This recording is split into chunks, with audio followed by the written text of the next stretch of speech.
28 November 2013 গাজীপুরে কোনাবাড়িতে আগুনে পুড়ে যায় দেশের বৃহত্তম পোশাক উৎপাদনকারী প্রতিষ্ঠান স্ট্যান্ডার্ড গার্মেন্টস। নাশকতার সে চিহ্ন নিয়ে এখনো দাঁড়িয়ে আছে 9 তলার এ ভবনটি। পাশের আরেকটি ভবনে কাজ চললেও এটি এখন পরিত্যক্ত। বাউন্ডারি ওয়াল আলাদা করে রাখছি যাতে করে এখানে কেউ ঢুকতে না পারে, এবং এটা একটা রিস্কি সিচুয়েশনে আছে। বিভিন্ন ইনভেস্টিগেশন হচ্ছে এর উপরে, তারপরে আপনার বলা যাবে যে এটার অবস্থা কি হবে। ঘটনার পরপরই অজ্ঞাত কয়েক হাজার শ্রমিককে আসামি করে জয়দেবপুর থানায় করা হয় মামলা। তবে তদন্ত যতই এগিয়েছে ততই বেরিয়ে এসেছে শ্রমিক ছাড়াও অনেকের সংশ্লিষ্টতার বিষয়টি।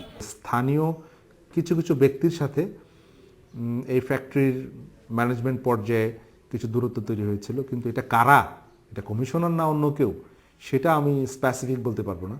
জড়িত সন্দেহে শ্রমিকের বাইরেও নাম এসেছে কাউসার, লেহাজ, জহুরুল, সুকু শিকদার, সোহেল রানা নামে স্থানীয় রাজনীতিক, ব্যবসায়ী ও প্রভাবশালীদের। দুর্ঘটনা নয়, নাশকতা। এটি স্পষ্ট হলো স্ট্যান্ডার্ড গার্মেন্টস কেন পুড়েছিল কিংবা কারা এর সাথে জড়িত।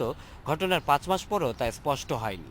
তদন্তে স্থানীয়দের সাথে শ্রমিকদের দ্বন্দ্ব কিংবা স্থানীয় রাজনীতি প্রভাবের বিষয়টি আসলেও ধরাছোঁয়ার বাইরে রয়ে গেছেন প্রকৃত অপরাধীরা। তবে কাজের কাজ হয়েছে, বেকার হওয়া 12,000 শ্রমিকের অনেকেরই মিলেছে চাকুরি।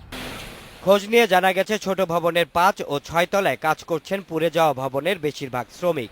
পুরোদমে কাজ চলছে দিনে রাতে।